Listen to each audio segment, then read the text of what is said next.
Hello students, आज हम लोग बात करेंगे बैंकों के बारे में, भारत के बैंकों के बारे में।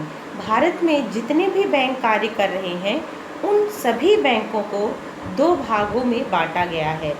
एक अनुसूचित बैंक, जिन बैंकों को रिजर्व बैंक ने अपने दूसरे अनुसूचित में शामिल किया हुआ है, उन सभी बैंकों को अनुसूचित बैंक कहते हैं। और दूसरे वो बैंक जो कि रिजर्व बैंक की दूसरी अनुसूची में शामिल नहीं है, उन सभी बैंकों को गैर अनुसूची बैंक कहते हैं। अब प्रश्न ये उठता है कि किन बैंकों को रिजर्व बैंक की दूसरी अनुसूची में शामिल किया गया है।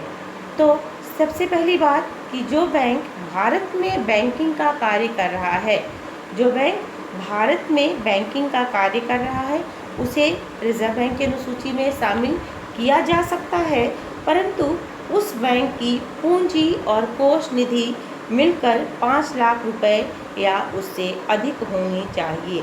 और रिजर्व बैंक को इस बात से संतुष्ट होना चाहिए कि जो बैंक है जिसे दूसरी अनुसूची में शामिल करना है, वो बैंक अपने जमाकर्ताओं का, अपने इन्वेस्टर्स का, नियोक्ताओं का जो उसमें धन जमा करते हैं, उनके हितों की रक्षा करता है, उनके हितों का ध्यान रखते हुए बैंकिंग का कार्य करता है। और वो बैंक कभी भी ऐसे कार्य नहीं करता जिससे कि उस बैंक में जिन लोगों ने अपनी पूंजी जमा की है उनके हित असुरक्षित हों। जब रिजर्व बैंक से संतुष्ट हो जाता, बैंक की कार्य प्रणाली से संतुष्ट हो जाता है, तब रिजर्व बैंक उस बैंक को अपने दूसरी अनुसूची में शामिल कर लेता है। और जब कर लेता है तो उसे अनुसूचित बैंक या शेड्यूल्ड बैंक कहा जाता है। और जिन बैंकों को रिजर्व बैंक की दूसरी अनुसूची में शामिल नहीं किया जाता, उन्हें गैर अनुसूचित बैंक या नॉन शेड्यूल्ड बैंक भी कहा जाता है। अब जब बैंकों को रिजर्व बैंक की दूसरी अनुसूची में शामिल कर लिया जाता है तो उन्हें रिजर्व बैंक की तरफ से कुछ विशेष अधिकार प्राप्त होते हैं।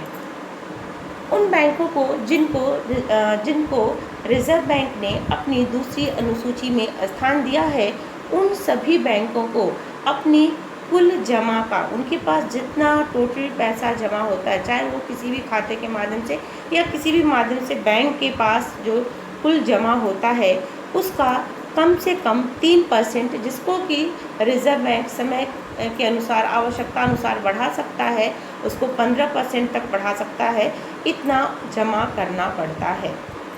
यदि कभी बैंकिंग संकट की स्थिति उत्पन्न होती है तो ऐसे बैंकों को जो कि उसके दूसरे अनुसूची में शामिल है, रिजर्व बैंक इनको पूरा सपोर्ट करती है। इनके बिलों की कटौती करने में इन बैंकों को देशी विदेशी किसी भी प्रकार की मुद्रा की आवश्यकता पड़ती है तो इनकी हर वक्त हर संभव सहायता करने का रिजर्व बैंक प्रयास करता है।